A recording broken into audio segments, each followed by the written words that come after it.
کپڑے بھی اتار پھینکے اور کھانا کھانا بھی چھوڑ دیا، کسی نے ترک کلام، کسی نے ازدواجی زندگی ترک کر دی، کسی نے غار و کوہ کو جا کے اختیار کر دیا اور کہا کہ میں اس سے اللہ کا قرب حاصل کروں گا، کسی نے سوا من لوہا پہن لیا کہ اس مشقت سے میں اپنے نفس کو مار رہا ہوں اور میں اللہ کو اس طرح راضی کر لوں گا، تو اس طرح سے اپنے آپ کو مشقت میں مبتلا کر دیا اور وہاں جا کھڑے ہوئے جہاں شریعت نے ان کو کھڑا ہونے کا نہیں کہا ہے۔ تو پھر کیسے زندگی میں نیکی کا حقیقی تصور ابھر سکتا ہے؟ کہا کہ اس کو ابھارنے کے لیے، حقیقی رہنمائی لینے کے لیے تمہیں پیغمبروں کی دہلیز پہ آنا ہوگا۔ جب پیغمبروں کی دہلیز سے ہٹو گے پھر خود ساختہ چیز ہے۔ یہ جو روحانیت گھڑی ہے ماضی میں یہود نے، نصارہ نے، یہ حضرت عیسیٰ علیہ السلام کی اور ان پیغمبروں کی تعلیمات نہیں تھی، انہوں نے خود گھڑی ہے کہ ہم یہ نہیں کریں گے، ہم وہ نہیں کریں گے۔ اسلام نے اس کی نفی کر دی، سرے سے نام لے کر، لا رہبانیت فی الاسلام، اسلام میں رہبانیت نہیں ہے۔ اسلام کی رہبانیت ایک ہی بتائی گئی ہے اور وہ جہاد ہے، جس میں آپ اپنا سب کچھ پیش کر دیتے ہیں، اور اس کا مقصد بھی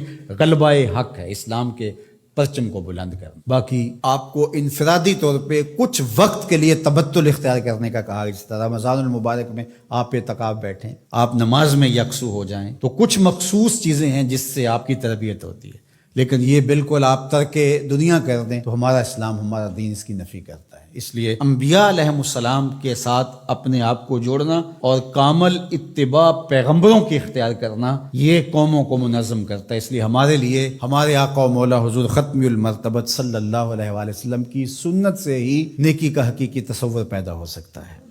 خلاف پیمبر کسے را گزید، ہرگز نخواہت بمنزل رسید۔ سعدی شیرازی فرماتے ہیں حضور کے بتائے ہوئے طریقے سے ہٹ کر کے اگر کسی نے کوئی طریقہ اختیار کیا، وہ منزل کے قریب پھٹک بھی نہیں سکتا ہے۔ منزل نصیب ہوگی تو حضور کے قدموں سے نصیب ہوگی۔ اس لیے النبیین، نبیوں پر ایمان لانا یہ بر ہے۔ وآت المال علی حبہ ذوی القربى والیتامى والمساکین وابن السبیل والسائلین وفی الرقاب، اور اپنا مال، اس مال کی محبت کے باوصف دینا۔ ایک تو ہے کہ مال کی محبت نہیں ہے اس کو دینا، یعنی وہ مال جو آپ کے اوپر بوجھ بنا ہوا ہے، گھر پڑا یہ کھانا خراب ہو رہا ہے تو بیوی بھی بار بار کہتی ہے اس کو کہیں ٹھکانے لگاؤ یا باہر پھینکاؤ یا کسی کے منہ میں پڑ جائے، تو وہ اگر اٹھا کر آپ کسی گلی میں گزرتے فقیر کو دے دیتے ہیں تو آپ اس کو نیکی سمجھتے ہیں؟ خود سمجھو ذرا کیا یہ نیکی ہے؟ تم تو اپنے سر سے بوجھ اتارا ہے، دینا کون سا ہے؟ وآت المال علی حبہ، مال کی محبت آپ کے اس کو جدا کرنے کو جی نہ چاہے، لیکن اللہ کی محبت میں پھر بھی اس کو جدا کر دو۔ اس مال کی محبت ہو تمہارے اندر، اللہ اکبر، یہ ہے نیکی۔ اللہ تعالیٰ نے ارشاد فرمایا، یہ چوتھے پارے کا ابتدائیہ ہے، لن تنالوا البر حتی تنفقوا مما تحبون۔ وہاں بھی بر کا، اتنی دیر تک تم بر کو پہنچ نہیں سکتے، نیکی کو حاصل ہی نہیں کر سکتے۔ لن تنالو، آپ طلباء سے پوچھئے، حرف ناصب جب مضارع پہ داخل ہوتا ہے تو مستقبل کی ابدی نفی کرتا ہے، تو فرمایا کہ تم نیکی کو حاصل کر ہی نہیں سکتے، حتی تنفقوا، یہاں تک کہ تم خرچ کرو، مما تحبون، اس مال سے جس کو تم پسند کرتے ہو۔ یہ تو اللہ کا کرم ہے کہ مما تحبون کہہ دیا، اگر اللہ کہتا اس سارے مال کو خرچ کرو تو مشکل بن جاتی۔